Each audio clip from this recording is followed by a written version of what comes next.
Uno de los grandes problemas que tenemos es que el futuro de los jubilados está en riesgo porque el gobierno ha capturado la gestora y la ha utilizado como caja chica para financiarse. Básicamente estás tomando recursos que no te pertenecen como tal para financiar ese gasto no productivo que estás impulsando, ¿no?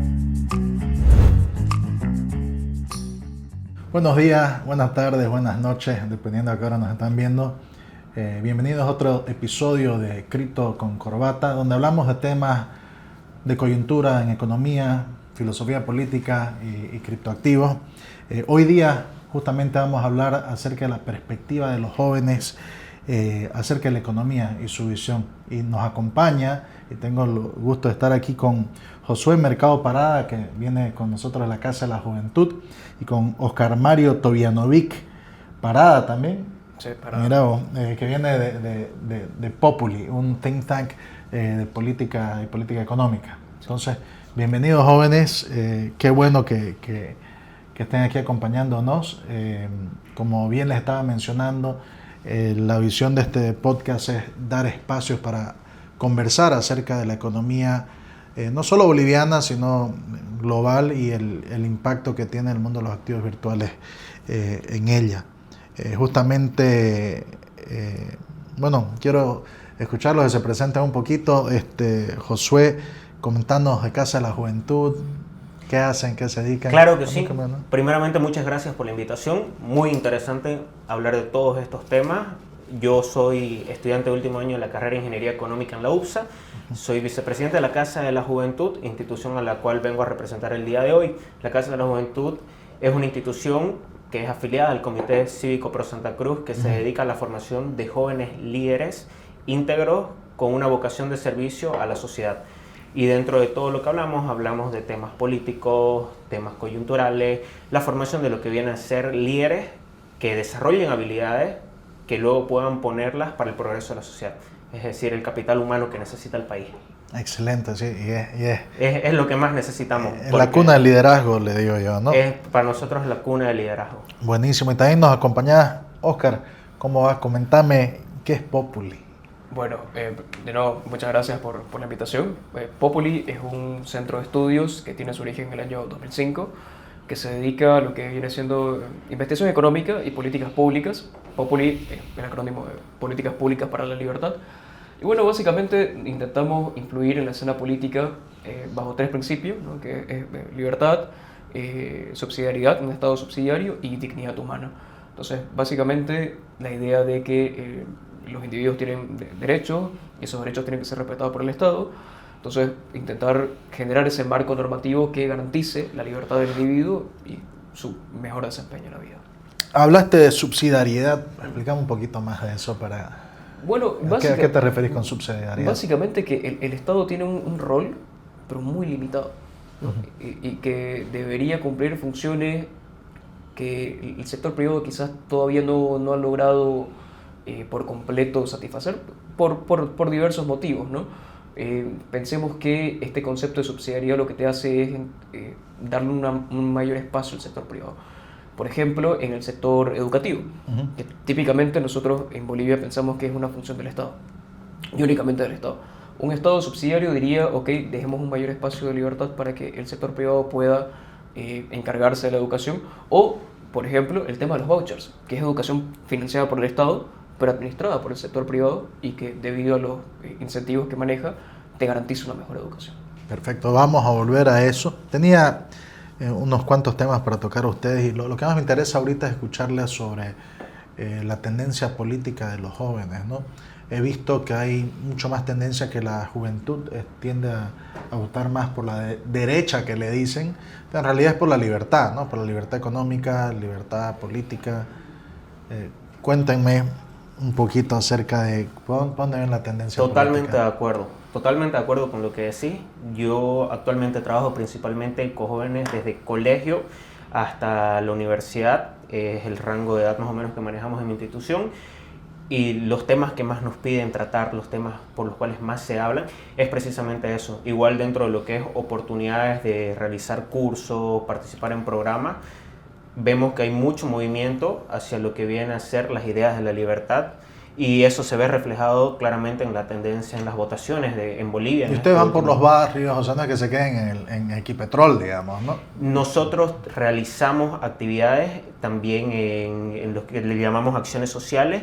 Hacemos 2 muy importantes al año, que es irnos precisamente a provincia, de poder realizar una acción de impacto en provincia, en algún pueblo. Y también aprovechamos y charlamos con los jóvenes, con los estudiantes que hay en los colegios, porque solemos ir a colegios en provincia. ¿Por qué crees que se ve esa tendencia? Yo tengo la teoría de que es de que ya con tanta información que viene gracias al internet, etcétera, la visión del joven ya no es, bueno, yo quiero ser un empleado público, ¿no? Sino la visión es, no, yo quiero ser un emprendedor, quiero ser un empresario, quiero crear mi propio negocio, Hay más transparencia. Quiero aprender a programar y a hacer mi empresa de software. ¿Vos crees que...? Hay menos barreras para lo que vendría a ser la educación y el pensamiento crítico general, además de conocer realmente la realidad que se vive en diferentes países, unos más socialistas, unos más capitalistas. Y precisamente el que un pelado vea, wow, mira cómo están los países que más libertad económica tienen, los países nórdicos, todo lo que viene a ser esa sociedad que ha aplicado las teorías de la libertad y cómo han progresado. Digamos, yo quiero lo mismo para mi país. Claro. Y en cambio ves la realidad ahora que es visible por medio de redes sociales, lo que pasa en Cuba, lo que pasa en Venezuela, y no lo que el Estado te controla por medio de la televisión, de la radio, que han sido los mecanismos que han utilizado para transmitir un discurso. Cambió totalmente, o sea, la digitalización, el internet ha rompido esa barrera, la ha roto y ha generado esto. ¿Y qué dicen desde Populi? No, la verdad es que vemos con bastante satisfacción ese giro que ha habido. ¿Y cómo lo estudian? Sí, porque yo estoy viendo lo que sale honestamente en redes, en el periódico, en los resultados últimos de las votaciones, pero ¿cómo lo van analizando ustedes desde Populi? Bueno, principalmente a través de los eventos que nosotros hacemos. Nosotros somos co-publishers del Índice de Libertad Económica del Fraser Institute. Mira. Entonces, por ejemplo, nosotros venimos a hacer una presentación en las universidades públicas, por ejemplo.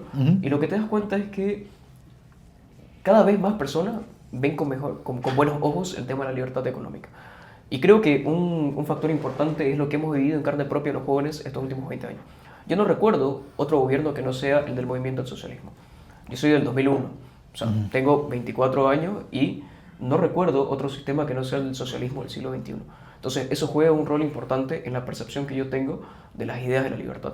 Porque he vivido en carne propia lo que es tener una economía con alta inflación, con desempleo. Son 400.000 personas que han caído en la pobreza en los últimos años, ¿no? Inflación del 20%.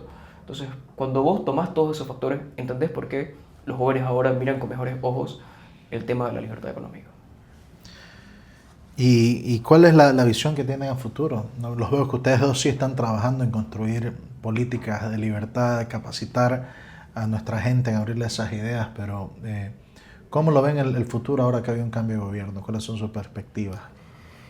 Creo que a todos nos ha agarrado por sorpresa todo lo que ha sido el cambio de gobierno en el sentido del tipo de políticas que están aplicando. Muchas veces no esperábamos que haya esta contrarrestación de la derecha, que aquella rama que es más pro libertad haya ganado. Creo que muchos tenían ese pesimismo de que venga el socialismo, de que se mantenga el movimiento del socialismo. Sin embargo, a mí en lo personal me ha sorprendido que haya ganado candidato más de derecha, y esperamos que se pueda aplicar un poco mejor las políticas de la libertad, que es la tendencia por la cual se viene viniendo, por lo cual esperamos y pueda recuperarse la economía. ¿Y qué dicen ustedes? Mira, nosotros vemos este proceso con mucha preocupación, porque me parece que la ciudadanía no ha terminado de dimensionar la magnitud de la crisis en la que estamos viviendo. En los últimos 10 años vos has tenido un déficit fiscal promedio del 8% del PIB. Todos los países del mundo tienen déficit, pero son déficits más o menos controlables, del 1, 2, 3%. En Bolivia ha sido del 8%. ¿Okay? El del año pasado, el 2024, está en torno al 10% del PIB. El 2023 fue 10.9%. Ese agujero fiscal vos lo tenés que financiar de alguna manera. Deuda externa o deuda interna. Estamos hablando de emisión monetaria. Y lastimosamente el gobierno que ha sido electo no parece tener la intención de cerrar ese agujero, o al menos achicarlo de manera significativa. Es lo que llamamos el ajuste económico. Básicamente recortar el gasto público de manera drástica. Porque si vos no lo atacás con una terapia de shock, es decir, reducirlo drásticamente, vas a tener que seguir utilizando las mismas herramientas que ha venido utilizando el movimiento del socialismo hasta ahora. Emisión monetaria, monetizar la deuda del Banco Central. Y si vos no lo resolvés en el muy corto plazo, se va a potenciar la crisis. Entonces, somos muy cautos en ese sentido y miramos con mucho escepticismo porque no basta con un cambio en la retórica. Y no basta, fíjate, con un cambio moderado o tibio, por decirlo de alguna manera. Necesitas un cambio, un giro de 180 grados en la política económica. Que es en reducir el gasto del Estado. Básicamente, ahorita tenés un aparato estatal donde básicamente toda la recaudación impositiva está tirada para gastar en planilla para empezar. No, el resto viene por el tema de los hidrocarburos que están de caída o viene por emisión o préstamo, ¿no? Sí, fíjate, es interesante porque en los últimos años a Bolivia se le ha cerrado el acceso a los créditos internacionales precisamente porque la imagen que ha mostrado es un gobierno que gasta mucho, que se ha endeudado de manera interna mucho. Entonces, los canales de financiamiento externo se han limitado. Arce Catacora, por ejemplo, emitió bonos de deuda soberana, ¿no? Lo mandó a los mercados de capitales internacionales y no logró recaudar el monto que inicialmente tenía previsto, ¿no? Entonces, cada vez tenés menos acceso a ese financiamiento, tenés que recurrir a monetizar la deuda del Banco Central, ¿no? Entonces, y eso tiene efectos negativos porque el Banco Central emite boliviano, te compra títulos de deuda, te jode la calidad de tu activo, entonces tu pasivo, que son los bolivianos que usamos todos nuestros días, se termina degradando. Y por eso es que vemos que, a pesar de que el dólar está en uno de sus puntos más bajos de la historia, o sea, prácticamente todas las monedas se han revalorizado frente al dólar, el boliviano sigue perdiendo valor frente al dólar. Claro, y eso ha hecho de que los bolivianos tengamos que buscar cómo miércoles ahorrar, ¿no? Así es. Y nadie creo ya confía en tener sus ahorros en bolivianos, aunque ahorita le ha tirado una bajadita, pero no sabemos el comportamiento que va a tener. Pasar. No, y además, por ejemplo, el tema de la banca, hay que tener en cuenta que son 2.000, 2.500 millones de dólares que el Banco Central ha sobregirado de la banca del sector privado. Entonces, por eso es que ahora vos vas a un banco y depositas dólares y decís, bueno, ¿sabes qué? Cambié de opinión, quiero sacarlo. No, lo siento, no lo puedes retirar. Es un corralito de dólares. Es un corralito de dólares. O sea, sí. ¿Para qué decir otras palabras? Si vos metes tus dólares no puedes sacarlo y para sacarlo te dan la mitad del valor del mercado. No vale la pena hacerlo. Y justamente ahorita vamos a llegar al tema de cómo lo solucionamos, pero profundizando un poco sobre la política fiscal que estaban hablando, ¿no? Entonces ustedes ambos ven que es necesario un recorte. Disciplina fiscal. Un recorte de los gastos del Estado, traspasar algunas necesidades hacia el sector privado para que el sector privado mismo pueda satisfacerlas. ¿O qué propones? Porque si estamos hablando de cortar el gasto, estás hablando de despedir 400.000 personas. No necesariamente. A ver, ahí por ejemplo, una de las medidas que nosotros proponemos es apostar por la concesión, por la tercerización de los servicios.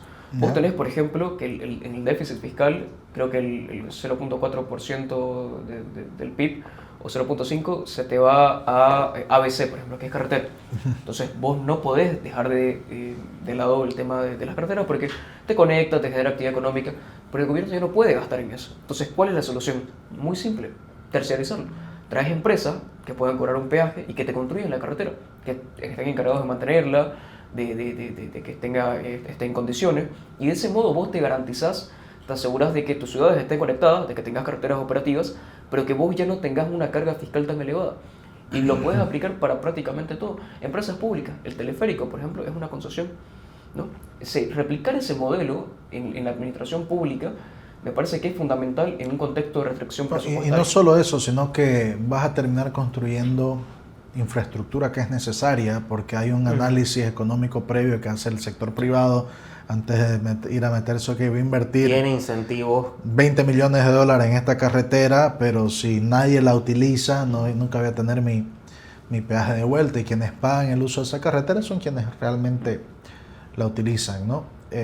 Algo similar está con el sector salud y el sector de educación, ¿no? Donde la ejecución de los servicios es dada por el sector privado, pero se pueden emitir vouchers para cubrir lo que hubiera sido el gasto público, donde ya el ciudadano tiene la opción de ir a un hospital público donde tiene un nivel de servicio A, o ir a un hospital privado que quizá por el mismo precio pueda dar mejor calidad de servicio.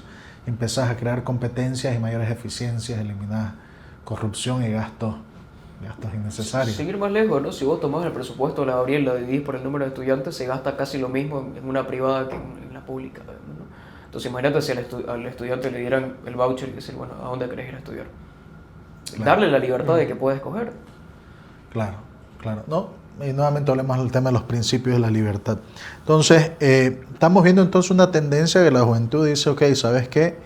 Gastemos menos, demos más libertad, demos más acceso a que el sector privado empiece a dar soluciones.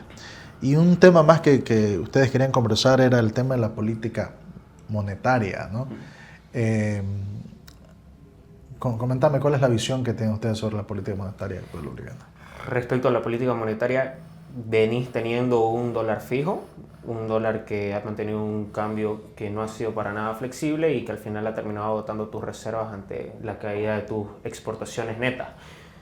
Sin duda alguna, yo creo que eso es algo que tiene que ir cambiando. Se tiene que ir optando por un mecanismo que es un dólar que sea un poco más sincero, porque al final eso termina causando que termines recurriendo a, qué sé yo, a criptomonedas para poder resguardar el valor de tu dinero, de aquello que tenés, del fruto de tu esfuerzo y de tu trabajo.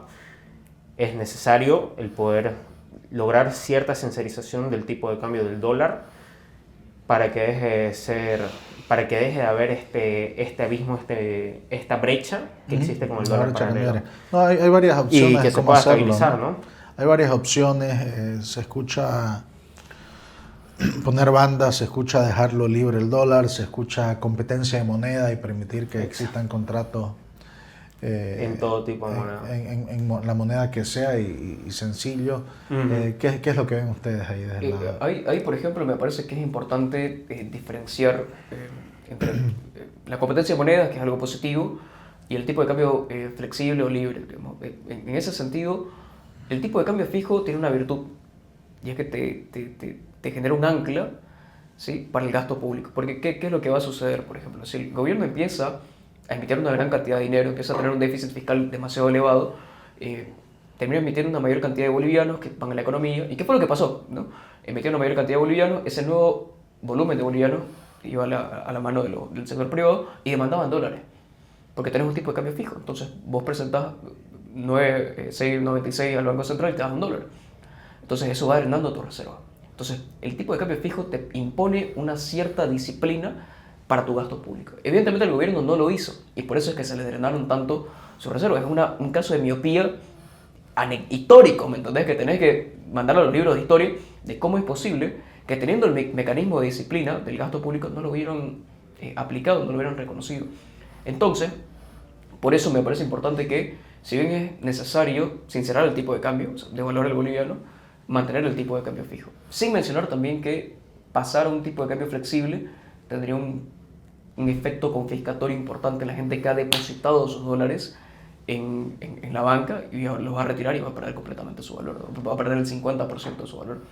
Entonces, me parece que en ese sentido hay que tener mucho cuidado. No, porque en efecto ellos utilizan, o sea, al poder utilizar activos virtuales, hay muchas formas de saltar ya todo esto, porque al final del día vos utilizás dólares de verdad y compras a valor de mercado, porque el tema de los criptoactivos es que vos los puedes comprar a valor de mercado lo que diga el mercado, ¿no? Y hoy día está oscilando entre... Mira, bajito del 12 ya creo, ¿no? 11.60 está ahorita, ¿no? Y sigue... Bajo hartísimo. Ayer estaba 12.10. Sí, y sigue oscilando, ¿no? Entonces, yo creo que es un tema más complicadito pretender, bueno, este es el tipo de cambio fijo, porque el momento que lo haces, sea cual sea que digas, vas a ir y jugar con esa opción de arbitraje que te da de compra de dólares. Entonces, Hay que ver algo que sucedió en Argentina al intentar anclar los diferentes tipos de cambio, es que no importaba cuánta plata vos le ponías para intentar mantener anclado el tipo de cambio, el mercado se le iba comiendo, se le iba comiendo porque no confiaban en la moneda, en el boliviano. Entonces iban y metían sus bolivianos y sacaban dólares, y para que mantengas el tipo de cambio cuando hay tanta demanda por el dólar, porque a nadie le interesa tu moneda, claro, se te va el bombo. Entonces hay varias miradas económicas sobre esto. Justamente lo estuvimos hablando con Juanfer Subirana y demás, pero la verdad yo no sé cuál va a ser la solución ni la verdad, pero un punto de partida es tener una forma de anclar los contactos a futuro sobre algo.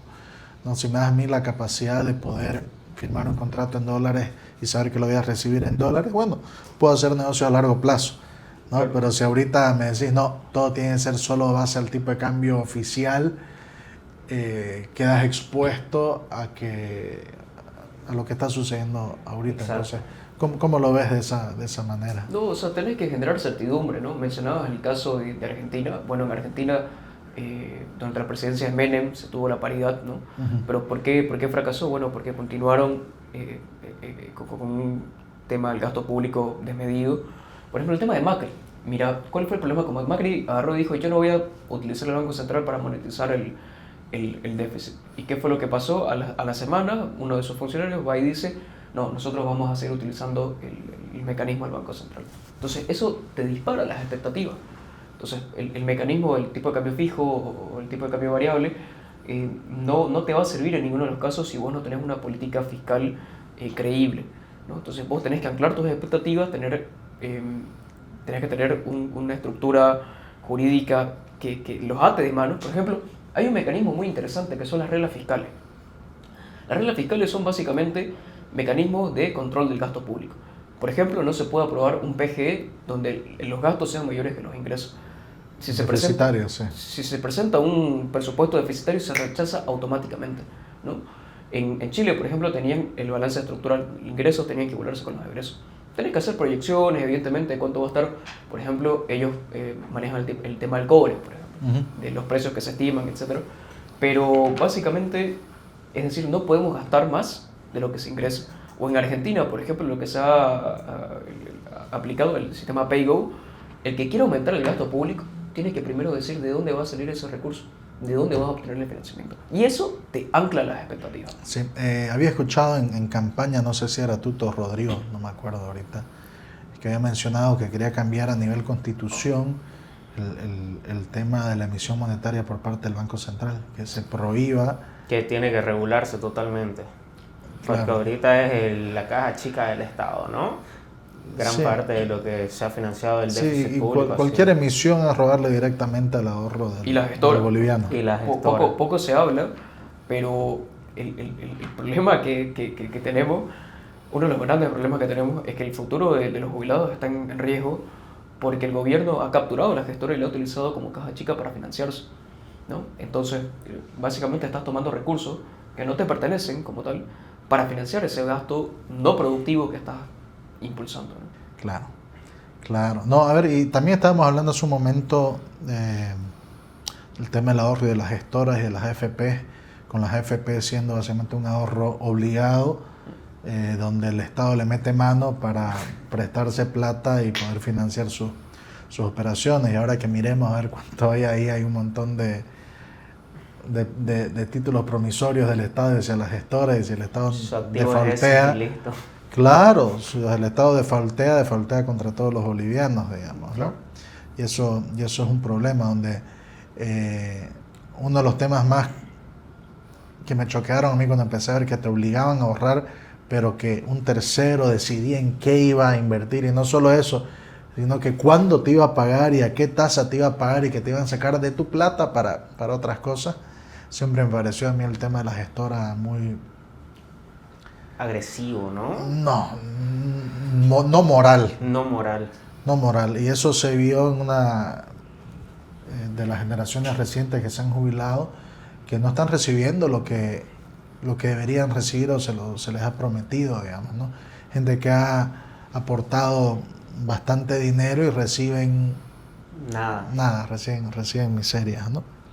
Y bueno, un segmento de la población muy vulnerable, las personas de la tercera edad que no se encuentran dentro de su etapa laboral, digamos. Entonces, claro.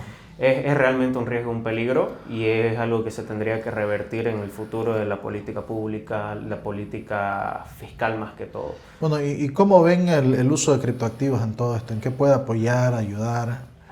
¿Qué visión tienen ustedes del uso actual, del uso a futuro? ¿Cómo están usando los jóvenes? Es una alternativa. ¿Qué políticas han pensado? Los criptoactivos ahorita es realmente una alternativa para el ahorro ante una moneda que se está devaluando y que prácticamente todo el mundo la está empezando a usar, o al menos cada vez es más popular dentro de nuestro medio. Ahora, hasta incluso si querés irte de viaje al extranjero, tenés que comprar criptoactivos para que te sale mucho más cómodo, mucho más sencillo utilizar una tarjeta virtual con cripto para poder realizar tus actividades, digamos. Es una gran alternativa. Yo le veo mucha tendencia a este cambio, sobre todo ante una moneda que no está generando la confianza que debería generar. Es una solución del sector privado a un problema generado por el sector público. Y que no te puede, hasta el momento que no te puede controlar el Estado. No van a poder. Entonces, y no lo van a poder. Han intentado muchos estados y muchos estados han fallado con todo su poderío. Sí, y entonces si no podés contra ellos, uníteles pues. No es cuestión de unirse, no es cuestión de ver lo que... los beneficios de los criptoactivos es el poder decir con total certeza que este activo es tuyo y que no hay un intermediario que necesite controlarlo, no necesitas un banco para poder gastar ese activo es descentralizado. Es totalmente descentralizado. Claro, yo creo que uno de los principales... ¿Lo han analizado desde Populi como tema de políticas públicas? Sí, digamos, porque vos no tenés... A ver, tenés dos elementos igualmente negativos. Por un lado no tenés, ¿cómo te puedo decir?, una legislación específica en el tema de cripto, que por lo general yo no lo veo necesario, ¿me entendés? Pero la perspectiva de muchas empresas es, como no está regulado, no... Claro, no pasa que nos hemos acostumbrado a un sector público, un Estado muy agresivo contra las empresas, que va en lo contrario, digamos, si algo no tiene ley o no tiene norma, no significa que es prohibido. Pero acá, como le tenemos tanto miedo al fisco, tanto miedo al Estado, si no hay norma yo no lo hago porque por ahí me vienen con burreras y me extorsionan y pierdo plata, cuando en cualquier otro lado, si no está expresamente prohibido, estás libre de hacerlo, ¿no? Ajá, como debería ser. Y eso es lo que da espacio a la innovación, es lo que da espacio al crecimiento. Y lamentablemente seguimos viviendo con ese miedo a innovar, porque si innovas muy rápido, por ahí no le gustó al Estado y te castigan, ¿no? Y la poca regulación que existe en Bolivia es muy perjudicial, en el sentido de que te pone condiciones muy abusivas, que tenés que tener oficinas acá, que tenés que tener ciertos reportes, no sé, pues trimestrales. Entonces, te desalienta mucho el uso de un mecanismo que surge justamente, es una solución del mercado, es una solución del sector privado para hacer frente a las medidas confiscatorias del Estado, de la moneda fiat. El gobierno no puede emitir la cantidad de bolivianos que le dé la gana y eso drena mi poder adquisitivo, drena la riqueza que yo he generado con mi trabajo. Entonces, cuando vemos, por ejemplo, un Bitcoin que es descentralizado, no puede ser confiscado por ninguna autoridad, lo puedo utilizar en cualquier parte del mundo, ¿no? Me sirve como reserva de valor. Evidentemente yo tengo un mejor dinero, ¿no? Y esperemos que su uso se continúe expandiendo en Bolivia. Porque ya digo, es una solución privada a un problema público. Esa es la mejor manera de describirlo. Te permite hacer operaciones que con el dinero del gobierno no puedes. Claro. Y que nunca vas a poder hacer. Claro, porque ahora si yo quiero hacer un pago al extranjero, hasta los bancos mismos tuvieron la tasa de giro altísima. No, tuvieron que saltar y buscarle la vuelta, como dicen, buscar cómo hacerle para poder hacer pagos internacionales, por la normativa boliviana no te permitía ni siquiera cobrar la tasa real para los bancos. Ha sido muy complicado, y una salida ha sido, bueno, ¿sabes qué? Me compro un activo virtual y lo vendo afuera y punto. ¿Por qué? Porque hay un libre mercado, acá hay una velocidad muy rápida de reaccionar a los precios de mercado. para poder tener acceso a todo esto, ¿no? Claro, aunque, digamos, hay que entender que todo este tema cripto, por ejemplo, en Bolivia, todavía está en pañales, ¿no? Por ejemplo, se suele utilizar el tema de Binance como referencia. El problema de Binance es que es un mercado muy concentrado. Son muy pocos oferentes. Muchas veces, fíjate que cuando intentas vender o comprar USDT, por ejemplo, que es la moneda que tenemos de referencia acá, casi siempre le estás comprando a la misma persona. Porque son muy pocos. Y eso tiene efectos negativos. Por eso digo que espero que esto se vaya generalizando, que una mayor cantidad de personas lo pueda utilizar, para evitar justamente ese problema de concentración, ¿no? Por eso es que a veces se dispara tanto. Porque como son tan pocas personas que ofertan, ¿no? Una transacción grande te puede disparar Sí, el dólar. aunque existen ya mercados secundarios, yo trabajo en ellos, y Binance tiene una capacidad de reaccionar bastante rápida, ¿no? Y siguen estando los bancos ahí para dar otros precios y terminar medio anclado a lo que es la real demanda de dinero y la liquidez del mercado, que son las mesas de dinero y el comercio exterior. O sea, si vos ves Binance que está súper barato, todas las mesas de dinero van a comprar directamente la Exacto. liquidez al precio de Binance, y eso reestructura, pone los niveles a la realidad del mercado. Si está muy caro, nadie compra ahí y vuelven a bajar. Termina funcionando como un mercado, y conforme vaya madurando el mercado libre, si querés ponerlo Claro. así, va a ir yendo, vamos a ir avanzando mucho más. Y ahora en el uso privado de las tendencias en la juventud, vos estabas mencionando que se utiliza mucho para viajar, ¿no? Están pensándolo como uso en ahorro. Tienen gente amiga que compre Bitcoin, ahorre en Bitcoin. ¿Cómo lo ven? ¿Qué comentarios escuchan? Claro que sí, yo creo que sobre todo son los jóvenes los que están ganando más campo o se están adaptando de mejor manera al uso de las criptomonedas para un uso privado, ya sea para un uso privado de que querés ahorrar, de que querés generar nuevos ingresos mediante las transacciones, el trading. Las criptomonedas dan esa posibilidad a los jóvenes de poder tener esas herramientas, de poder ahorrar más, de poder reservar el valor de su moneda y poder utilizarlo con total libertad, ya sea en otro país, ya sea para comprar algo por internet. ¿Qué es la restricción que realmente tenés ahorita en el país que tenés en Bolivia? Mira, es muy sencillo. El ahorro en Bolivia se ha desplomado por completo. Porque tenés tasas de inflación muy elevadas, y las tasas de interés que te pagan los bancos por ley no las pueden subir, entonces tenés tasas de interés negativas. Entonces el ahorro se ha visto desplomado. Los DPFs, si uno ve los informes de la ASFI, los DPFs se han desplomado. Y eso te pone en jaque todo el sistema financiero, porque el que vos ahorres le permite al banco que lo pueda prestar más adelante. Claro. Entonces, el tema de los criptoactivos en ese sentido está sirviendo como resguardo para las personas que buscan proteger el valor de su trabajo. En el sentido de que, está bien, un DPF no me va a asegurar la protección de mi dinero, pero quizá un cripto sí, un Bitcoin sí.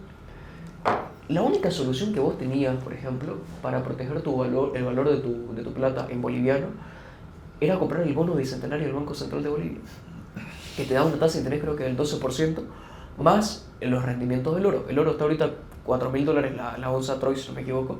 Entonces ha tenido un aumento significativo.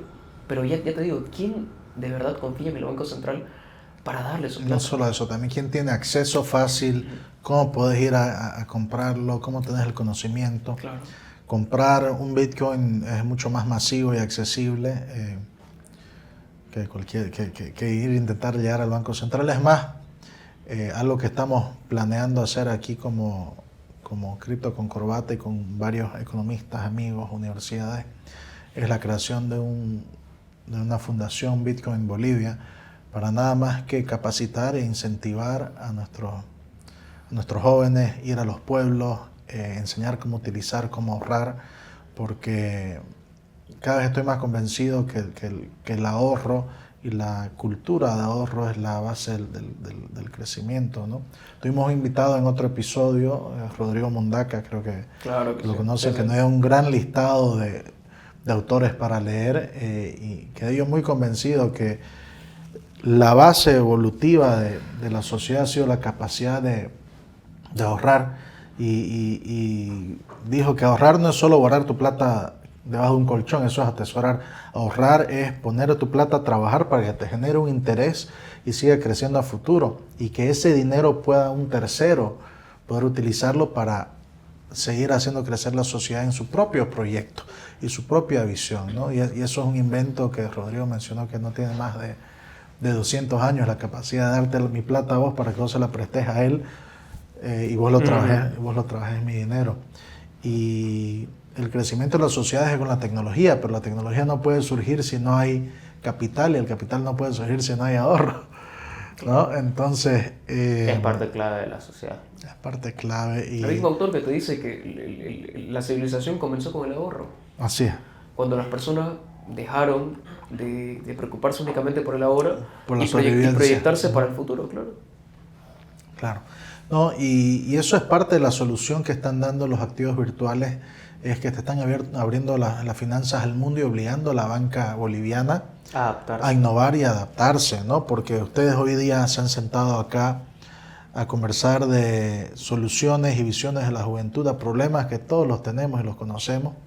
Y no digo que los criptos sean una panacea, pero el dinero es la expresión de la visión a futuro del ser humano, digamos.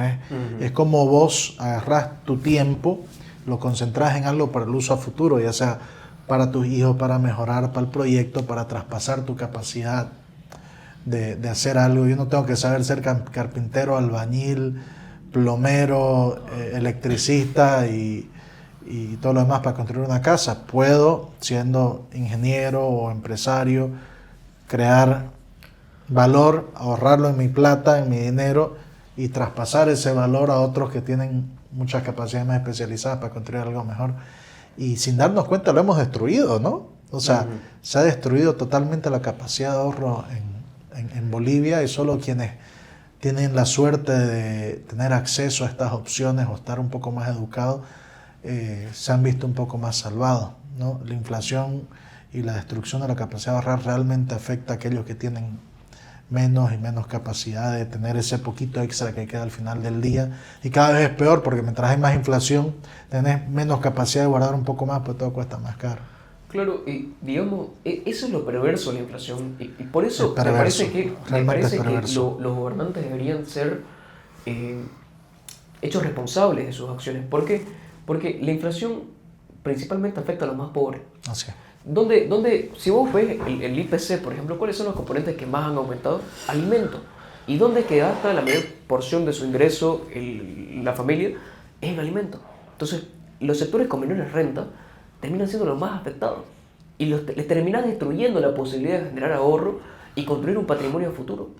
Ese es el peligro de la inflación. No, y después vienen a querer dar soluciones como, subió el precio de la carne o del arroz o del No, castiguemos al productor. Control de precio. Vendiéndole control de precio. ¿Y qué hace eso? Que haya menor producción y estamos destruyendo la capacidad productiva del país. Que exporte menos, que abastezca más. más. Porque la riqueza no es la cantidad de plata o dinero que hay en el país, sino la cantidad de activos productivos. Sí, de bienes que tenés para disfrutar del dinero, ¿no? Bueno, jóvenes, ya estamos con un poco tiempo acá, pero ha sido muy interesante escucharlos, ver de su perspectiva. Me parece interesantísimo que nuestra juventud esté buscando mejorarse, educándose cada vez más en un trabajo que hay que hacer con mucha fuerza y con mucha atención.